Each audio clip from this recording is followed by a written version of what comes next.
Hello, friends. I want to welcome you to this first episode of the rebroadcast of something very dear to my heart. Some of my earliest work on Dakota Spotlight, Zeeland, the untold story of Wade and Ellen Zick. I titled it that way, Untold Story, because back in 2019, this story was largely untold and unknown. Wade and Ellen Zick were murdered in 1976 in the little town of Zeeland, North Dakota. Wade was the bank manager there. One night in July of 76, Wade and his wife Ellen were kidnapped by three young local men, taken to the bank to get money, and then they were tragically shot to death. Like I said, this series is very dear to my heart. I produced it all on my own in 2018 and 2019. I traveled across the state of North Dakota researching for many months. I remember standing on the plot of land where Ellen Zick was born near Berlin, North Dakota. There are no buildings left there today, just acres and acres of farmland. I remember driving around rural Cass County in search of Wade's childhood home, visiting the church his grandfather helped to build, and of course, I remember my first visit to the town of Zeeland in McIntosh County. And because now in 2024, I'm taking this independent leap, going out on my own again with Dakota Spotlight, like I was when I produced this season, a rebroadcast of Zeeland feels like the perfect way to sort of celebrate and launch this next phase of Dakota Spotlight. And I've recently revisited the town of Zeeland, and I've spoken again with some of the people in this story. I've created bonus behind-the-scenes episodes for all of you Plus subscribers. I'll tell you more about all of that at the very end of this episode. Welcome to this rebroadcast of Season 2. Whether it's your first time hearing it, or if you've heard it before, I hope you enjoy the ride. Meanwhile, I'll be working on new seasons of Dakota Spotlight. This is Episode 1. For photos, videos, and more information, visit dakotaspotlight.com. This story will be told over 7 podcast episodes, each about 40 minutes in length. And as a courtesy, a handful of names have been changed. Much like a book, I'm telling this story in chapters, 31 in all. Want to just tell us who you are? I'm Haley Wald. I am the great-granddaughter of Wade and Ellen Zick. And I'm Megan Wald, and I'm also the great-granddaughter of Wade and Ellen Zick. So where are we? In Zeeland, North Dakota. It's our first time here. Yeah. It's kind of neat being here, and knowing everything that has happened in our family. It's kind of cool being back. Yeah. Praise the Lord, praise the Lord, let the earth hear his voice. Praise the Lord, let the people rejoice. God to the Father, Jesus his Son, great he has done. You're listening to Dakota Spotlight Season 2, Zeeland, the untold story of Wade and Ellen Zick, their lives and their tragic murders in 1976. My name is James Woolner.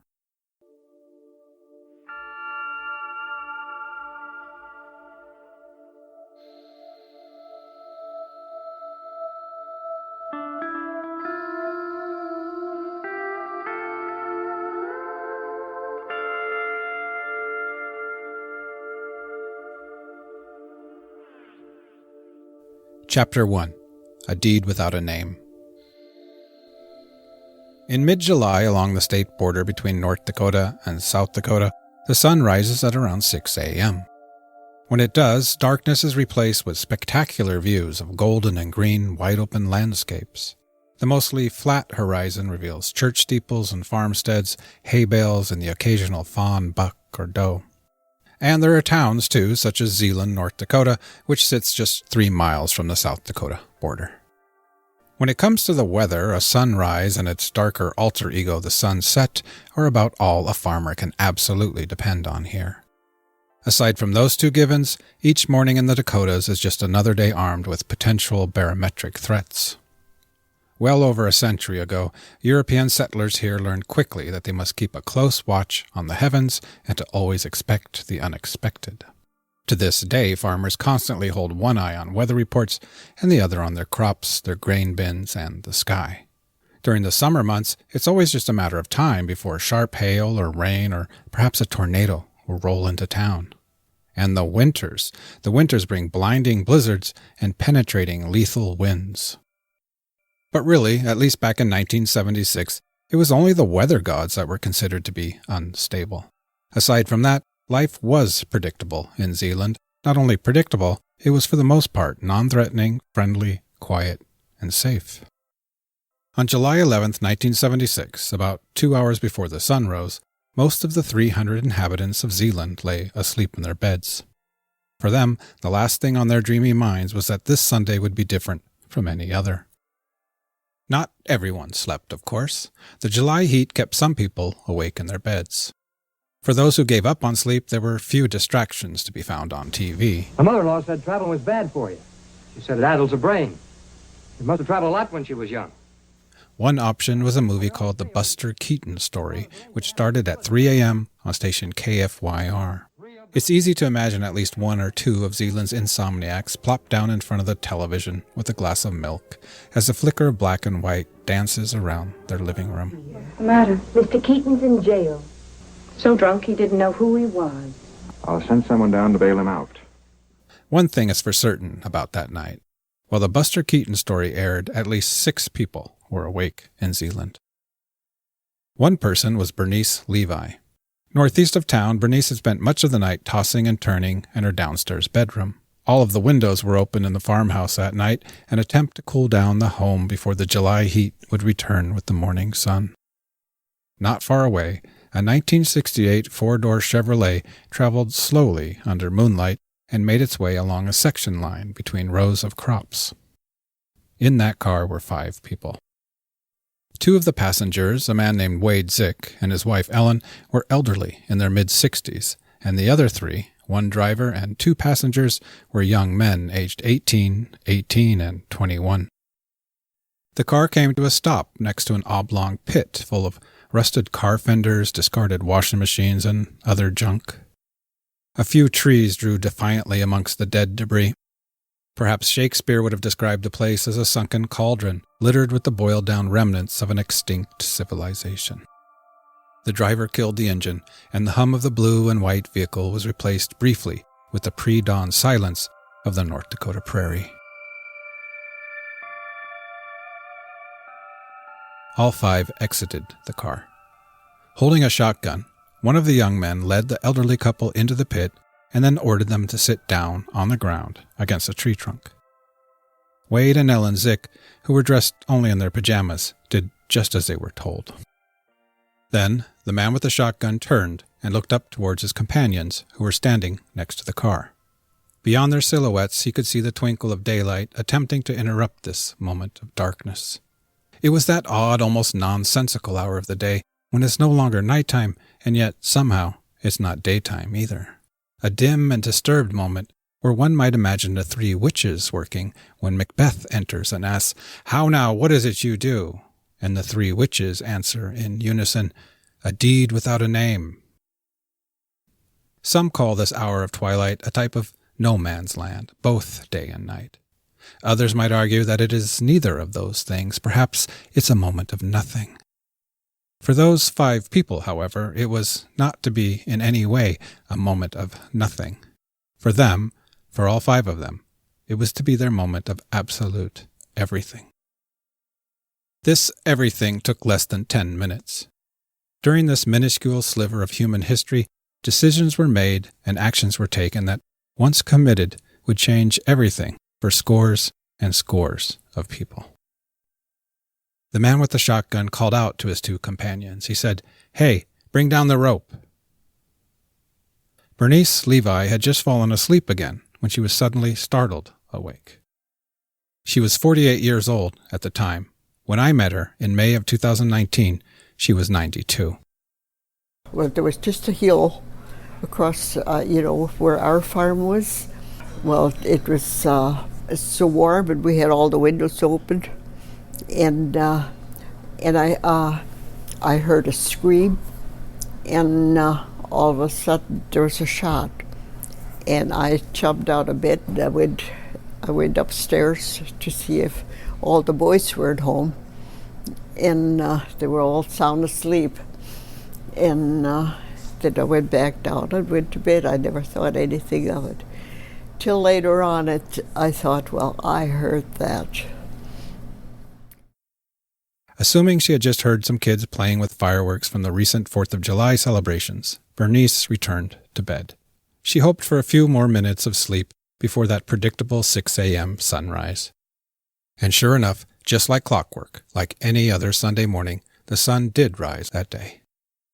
But unlike any morning before it, this sunrise would cast a different type of light across Zeeland and the rest of North Dakota.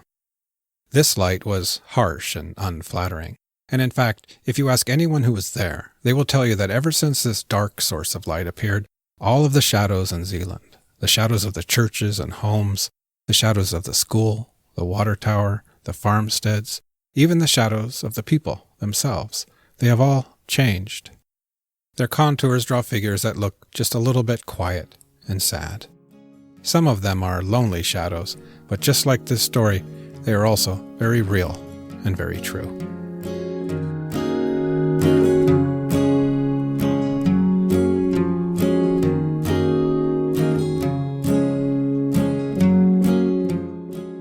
I want to take a short moment to tell you how I intend to tell you this story. More importantly, I want to tell you why. The story of Wade and Ellen Zick has been fermenting in my mind for about 4 years. I came across it accidentally, and I soon learned that most other people, even locally in North Dakota, have never even heard of it. Those who have heard of it only have bits and pieces of it. It's a tragic story of a senseless crime in a very small town. You've heard of a win-win situation. Well, this event was a lose, lose, lose, and lose. But I wondered, is there any sense to be found in a senseless crime? Is there an answer to why it happened? Most importantly, I felt the victims deserve to be remembered. And along the way, I've met some truly wonderful people, and I've learned a lot about a little town named Zeeland. I'm grateful to have taken this journey, and I want to share with you everything I learned. I'm bringing you this story in 2 parts over 7 episodes. In Part 1, Episodes 1 through 4, I invite you to follow along as I share a play-by-play of the event itself and the days that followed. And along the way, we'll learn a little bit about Wade and Ellen Zick. In Part 2, Episodes 5, 6, and 7, we will dive much deeper. You will hear from law enforcement, family members of the victims, and from at least one of the convicted men himself, all in an attempt to understand this tragic event and pay tribute to Wade and Ellen. So I guess if you're up for all that, let me be your guide and come along with me to rural North Dakota. Settle in for a story about life and death, love and loss, and as I discovered along the way, for some, it is also a story about finally finding an opportunity to say goodbye to someone they loved.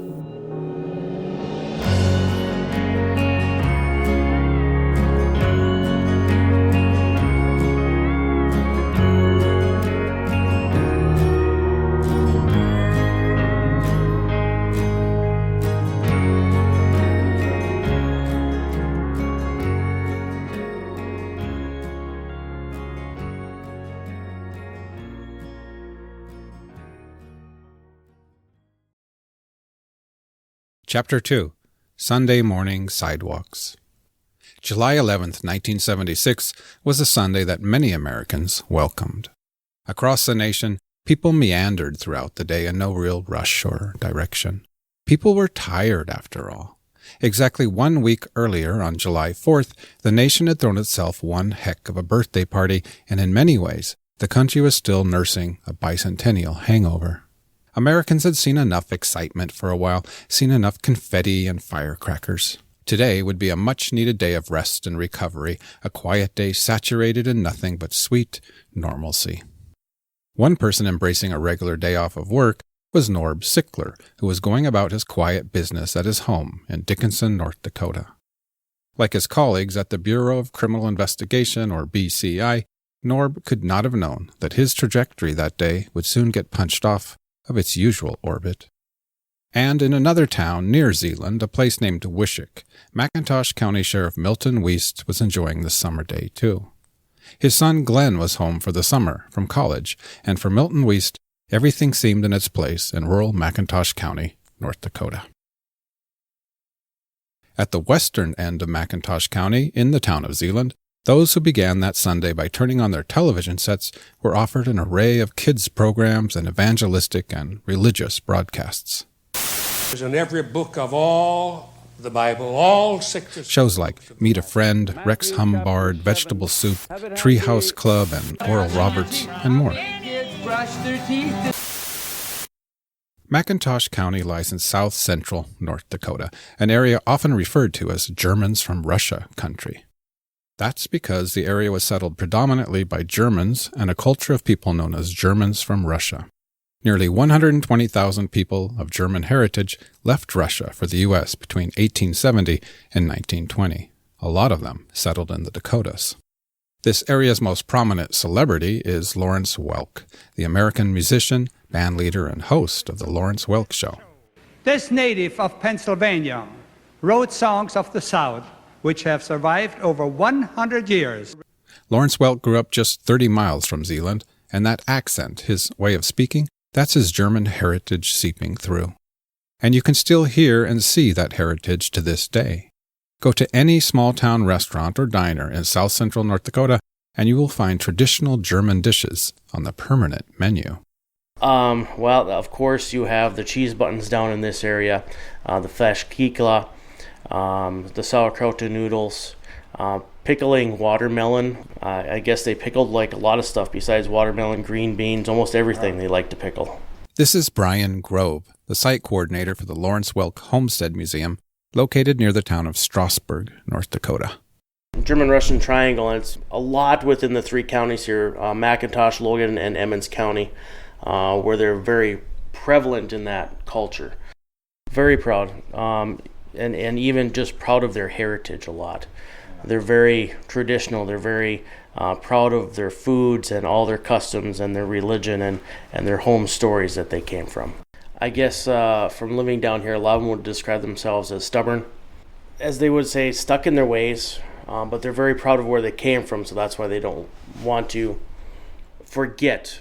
Even Ludwig and Christina, who was Lawrence's parents, came here with nothing, telling that whole homestead idea of coming here with a trunk and started from scratch and made a good business and a good life for their kids. In 1976, as would be expected of a community proud of their religion and faith, Zeeland offered worshippers several churches to choose from within a 10-mile radius. There was St. John's Reformed Church, founded in 1909, and then there was New Castle United, built in 1905. There was St. Andrew's Lutheran, St. John's Catholic Church, and then there was Zion Lutheran. The residents of Zeeland attended church like clockwork, but on Sunday, July 11, 1976, over at Zion Lutheran, things were not running as expected. It was the members of this church who first understood that this Sunday was to be a Sunday like no other in Zeeland. 2 people were missing from the congregation that morning. And not just any 2 people, it was Wade and Ellen Zick. Wade, the bank manager in town, was the organist and choir director. His wife Ellen sang in the choir. But today, the Zicks did not show up to church. Someone who was in church that day was John Reedy. In 1976, John was a teenager enjoying the summer before starting his junior year at Zeeland High School. When I spoke with him in 2019, there was no mistaking that growing up in Zeeland in the 1970s was something he looked back on with both fondness and some wonder. Oh, as soon as you could hit the clutch for the tractor you were driving. We drove go-karts, mini bikes, had tree forts, underground forts, sword fights with lats and nails and BB guns, and sports with sports. John also remembers church service that morning. Yeah, we were at church, and that's one of the biggest things that was going on is the Zicks weren't there, because he was the director of the choir, and usually when someone left, they always told everybody where they were going, and so it was kind of a church service that wasn't really there that day. Everybody was just more concerned about where the Zicks were. Cynthia Levi was there, too. I spoke with her inside Zion Lutheran Church. Wade and Ellen Zick were very close friends of my folks. They got together for cards and outings and things like that. That's how I got to know them. And then as I grew, I became a member of his choir here in the church. And I asked Cynthia how Wade was as a choir director. Great, fantastic. Never missed a Sunday. Never missed a Sunday.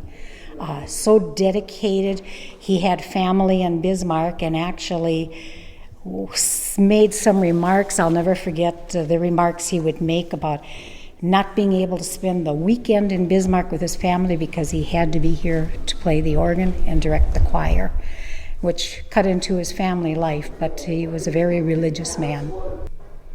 And Ellen Zick, what do you remember about her? She was just a fun-loving lady.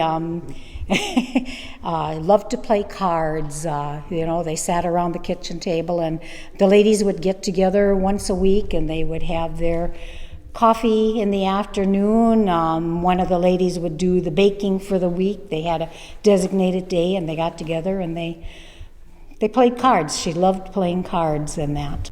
So were you here in church that morning when they didn't show up? Yes. In fact, we came to church and they didn't show up, and we says, there's something wrong. This is not a usual pattern. And we knew immediately that there was something not right, although we kind of chuckled and said, well, Wade always said he's going to teach this community how important he is. He's just not going to be there one of these days and see what the community has to say, After this unusual church service at Zion Lutheran, the congregation went their separate ways, hoping and assuming all was well with Wade and Ellen Zick.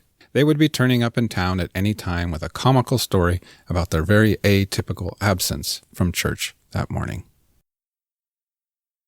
Chapter 3, Unmade Beds. In 1976, aside from church, Sundays in the summertime meant one other thing for many North Dakotans: baseball. Amateur baseball. But don't let the word amateur mislead you. Baseball was a big deal in North Dakota. In 1974, Zeeland almost won the state tournament, losing in 10 innings to a town named New Rockford. The proud Zeelanders point out even to this day that New Rockford had brought in better players from other towns, essentially cheating. Zeeland, perhaps with its German from Russia background, was too proud to do that. All of the 1974 squad were locals. And baseball is exactly what was on many people's agenda that Sunday. A game was scheduled for the afternoon at the baseball field behind the Zeeland school, and a large crowd of spectators turned up to watch it. Not everyone in town went to the game, though. One group of women got together to play cards and socialize instead. One of Zeeland's residents was Lorraine Reiner. She would occasionally play cards with the other women, but on this day she didn't. She just couldn't let it go. Where were Wade and Ellen Zick? The word mumbled around Zion Lutheran that morning had been that Wade and Ellen had driven the 95 miles to Bismarck the day before. They often did this to visit their daughter Nancy, their son-in-law Dawn, and their grandkids Mike and Robin. But they always came back, and they certainly never missed church. Finally, Lorraine Reiner could not take it anymore, and so she went over to Wade and Ellen's house over on 3rd Street. The first thing she noticed was that the screen door on the back side of the house was slightly ajar. She pulled it open and then rapped her knuckles on the door. When nobody answered, she checked the doorknob, and sure enough, it was unlocked. But people didn't always lock their doors in Zeeland, so this alone was not alarming. She swung the door open and timidly called out, "Ellen?" Violet Reedy was at church that morning, and she was one of the women playing cards in the afternoon. When I spoke with her in 2019, she was 93 years old. The events of that day are burned into her memory. Wade and Ellen didn't come to church. We couldn't figure out why they don't come, because he never missed church. And so in the afternoon, some of us ladies, we sometimes got together and played cards.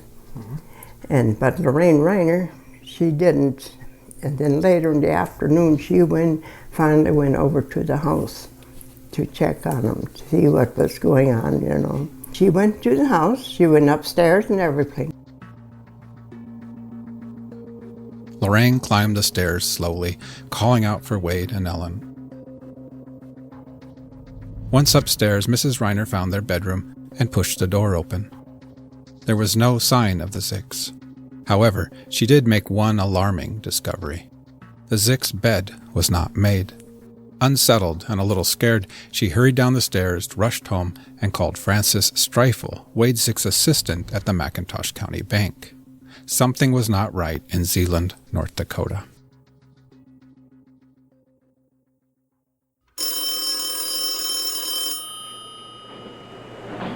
Right now, you can see the pressure involved for the doubles championship. It's coming down to Wrestler and Caldwell. Johnson and Neff will have completed their play. Right there, that helps Caldwell a little bit. Johnson getting that double. Assistant bank manager Francis Streifel was 49 years old at the time. He and his wife Marie attended the Catholic Church, so he was yet unaware that Wade and Ellen had not shown up to Zion Lutheran that morning. It's not known what Francis was doing when he took Mrs. Reiner's call, but it is said that he was fond of woodworking, gardening, fishing, and bowling. And on that very day, starting at 1 p.m., KXMB-TV, Channel 12, out of Bismarck, televised the 1976 Bowling Doubles Championship.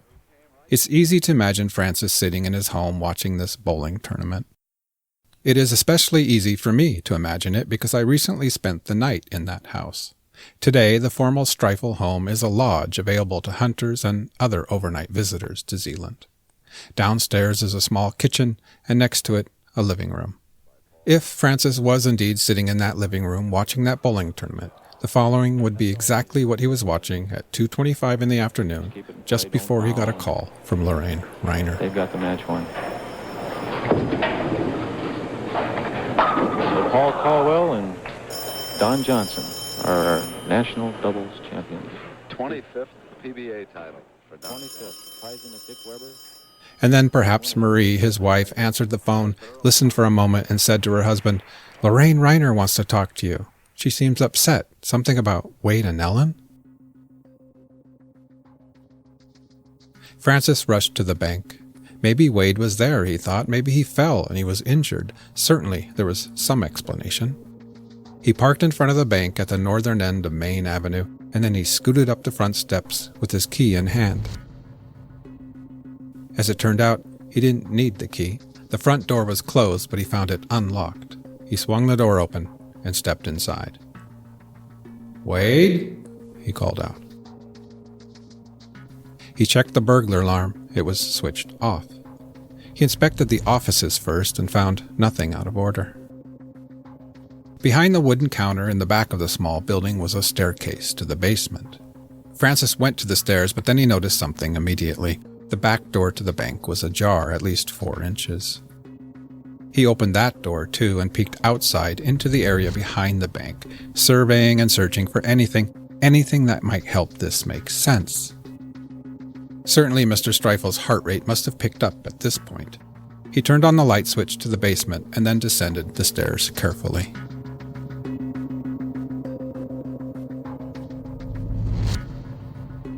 He found nothing disturbed, nothing out of place. He then rushed upstairs again, and this time he unlocked the door to a walk-in vault. He pulled on the heavy door, took a step inside, and immediately noticed something unusual. Safety deposit box number 57 was partially open. Box number 57 was where the bank kept their so-called petty cash, or running daily money for the bank. For Streifel, it was unthinkable that Wade would take or borrow the running cash or leave doors unlocked and open. He knew then that foul play was the only logical explanation. even if his mind fought to accept it. Banks don't get robbed in Zeeland, North Dakota. This was absurd. In disbelief, Francis locked up the bank and drove to the Zick's house.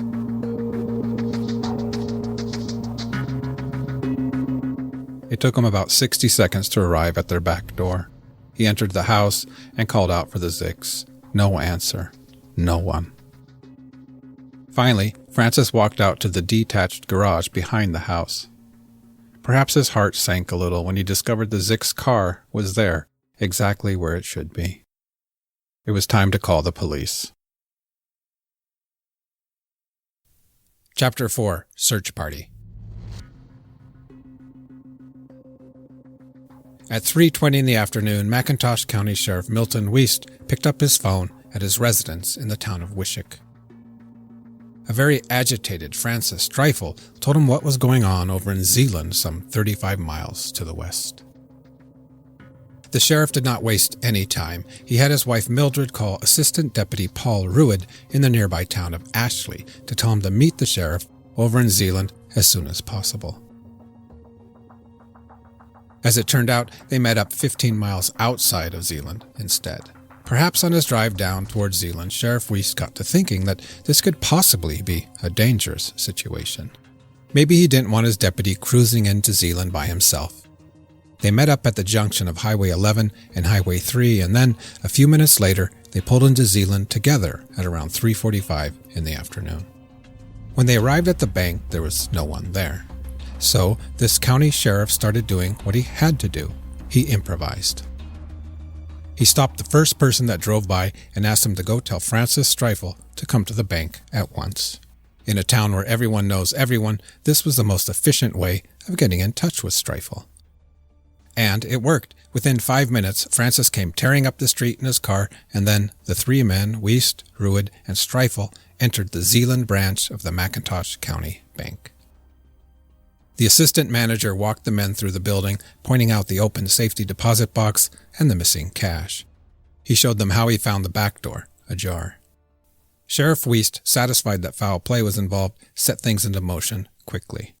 The first thing he did was to seal off the bank and surrounding street. He did this in a manner that's hard to imagine happening today, with the help of anyone he could find. In fact, he got kids on bicycles to help him out. Then the sheriff set about attempting to locate Wade and Ellen. The sheriff theorized that the Zicks were victims of a kidnapping and bank robbery. They were possibly tied up somewhere in the vicinity. He called the North Dakota Crime Bureau and asked for assistance in both the investigation and the search for the Zicks. He needed people on the ground and in the air. The sheriff knew, though, that it would take most of the BCI agents at least an hour, perhaps 2 or 3 hours, to get to the remote town of Zeeland, and he wasn't about to just sit around and wait for them. Instead, he went to work getting assistance from the community to help search for the Zicks. He sent Francis Streifel up to the baseball game behind the school to ask for volunteers. And before long, a dozen people showed up to help. Ray Wolf of Zeeland was at the baseball game that day. 3:34 in the afternoon, we had a baseball game up at the park. And then the assistant banker, Francis Streifel, came up and told us about it and that they were doing a search around the area. So everybody was going and driving around to the farms and looking through buildings. John Reedy was one of those people. Once the day went on, we started to find out more and more.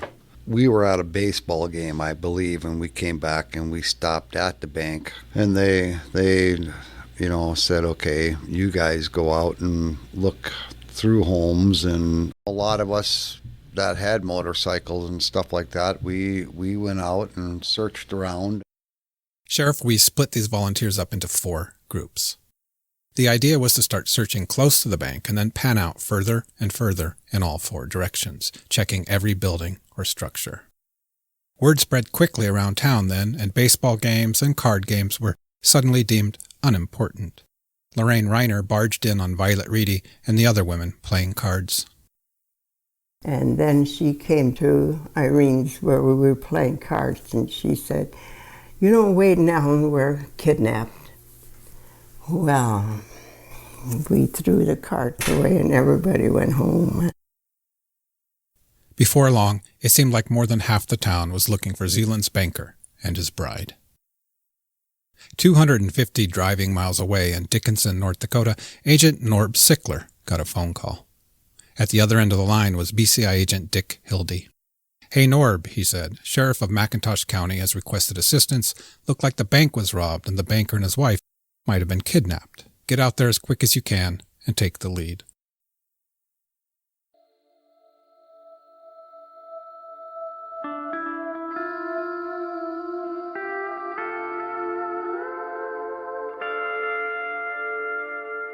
"400 miles away in Casper, Wyoming, the temperature had hit 97 degrees. And the one thing that Wyoming Highway Patrol Officer number 115 didn't need was a bunch of action. The inside of an air-conditioned patrol car is where he hoped to spend his afternoon.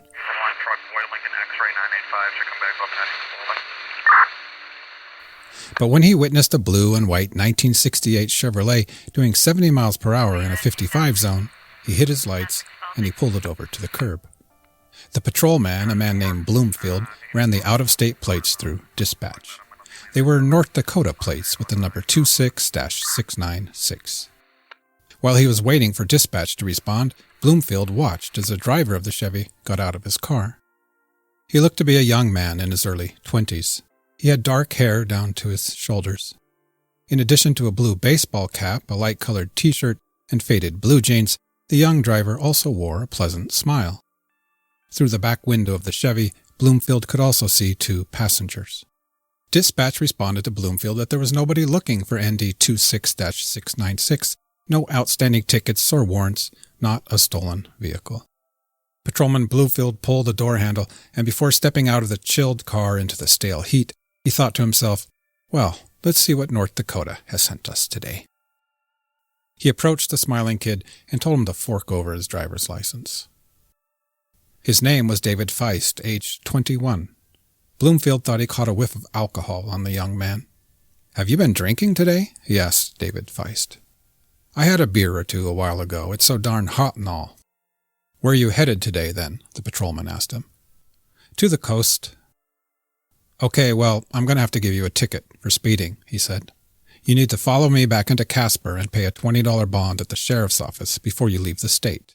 If you don't, I'm going to radio ahead and they'll pick you up. Do you understand?" "Yes, sir," the young man answered. "I'll follow right behind you." Bloomfield handed David Feist a traffic ticket, and both men headed back to Casper, with the highway patrolman leading the way. Back in North Dakota, a lot of phones were ringing. Law enforcement officers were contacted in Minot, Bismarck, Grand Forks, and Jamestown. They were told to report to Zeeland, North Dakota, and assist Agent Sickler with a kidnapping and bank robbery. And in Bismarck, North Dakota, another phone rang at the home of Don and Nancy Wald. Nancy Wald was Nancy Zick, Wade and Ellen's daughter.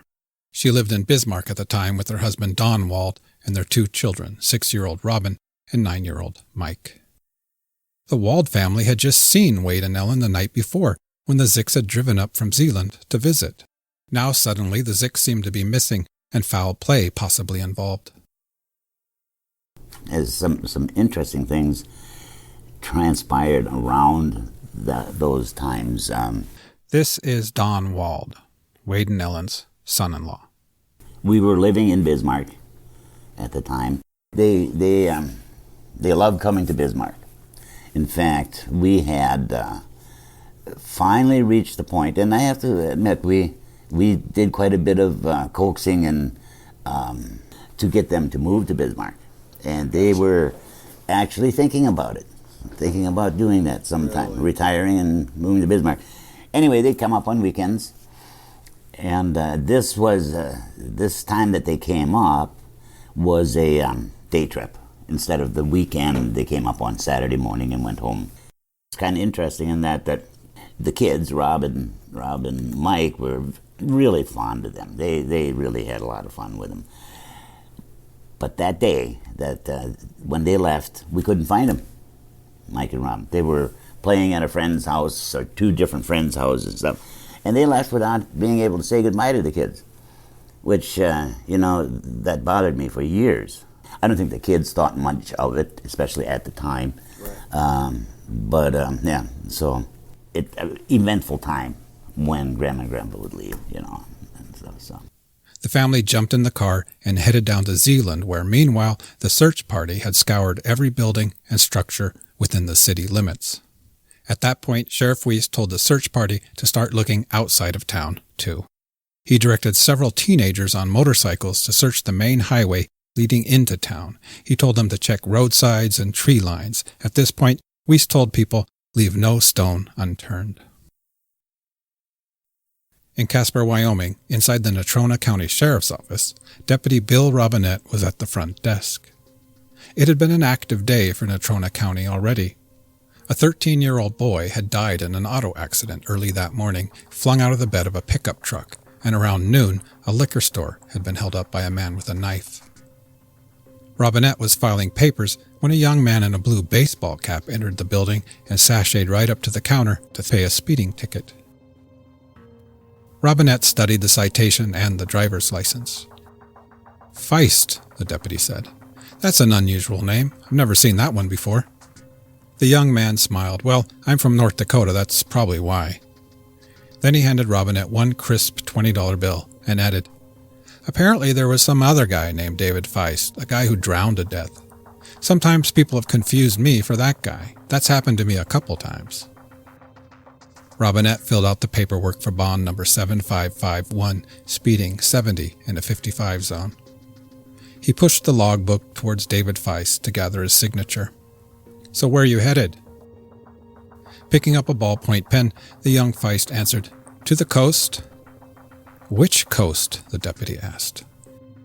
David Feist signed the slip, pushed it back across the counter and said, have a good rest of your day, officer. Then he turned and walked out the front door. If Deputy Robinette watched as David Feist walked away from him that hot afternoon, he probably assumed he would never hear of him again. If he felt that there was anything unusual about the young man at all, it was probably only his uncommon last name. That, and of course the peculiar detail that young David Feist was occasionally mistaken for a drowning victim.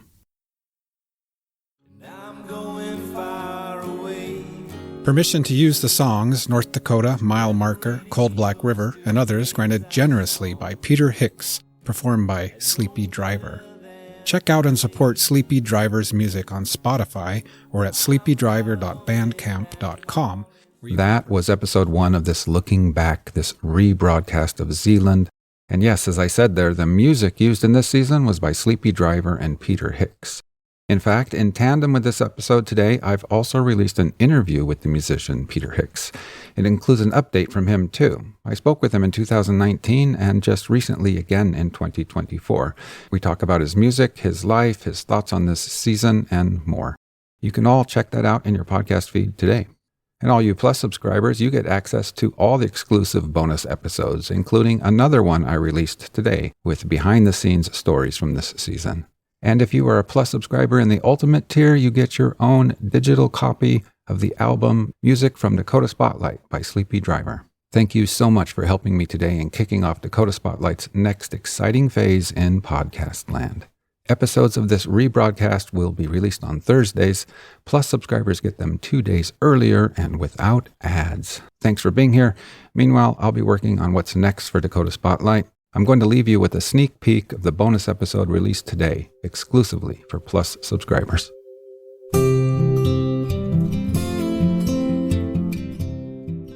They're standing there in the dark, 50 yards from two bodies, and the sheriff drives away in the dark.